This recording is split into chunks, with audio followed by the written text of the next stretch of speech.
বিশ্বনবী বলতেন জুমার দিন শ্রেষ্ঠ দিন, এই দিন আমার উপরে বেশি বেশি দুরূদ পড়ো। ফাইন্না সালাতাকুম মা'রুদাতুন আলাইয়া, কেননা তোমরা যে আমার উপরে দুরূদ পড়ো, আমি মরে যাওয়ার পরে এই দুরূদগুলো কে পাঠিয়েছে তার নাম, তার বাবার নাম সহ ফেরেশতারা আমার কবরে দিয়ে আসে।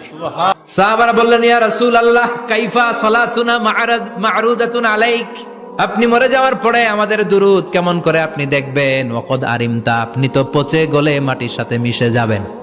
বিশ্বনবী বলেন, ইন্নাল্লাহা হাররামা আলাল আরদি আন তাকুলা আজসাদাল আম্বিয়া, নবীদের লাশকে খেয়ে ফেলা, নবীদের লাশকে পচিয়ে ফেলা জমিনের সব মাটির জন্য আল্লাহ হারাম করে দিয়েছে।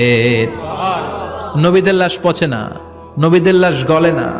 যারাই বিশ্বনবীর উপর দুরূদ পড়বেন, আপনার নাম সহ, আপনার বাবার নাম সহ, মালাইকাতু সাইয়াহিন, একদল ফেরেশতা আছে শুধু রাউন্ড দেয় গোটা ওয়ার্ল্ডে। কারা বিশ্বনবীর উপর দুরূদ পড়েছে, এই দুরূদ নিয়ে, এই নাম নিয়ে বিশ্বনবীর কবরে তারা পৌঁছে দেয়। চিল্লায় পড়েন আল্লাহু আকবার।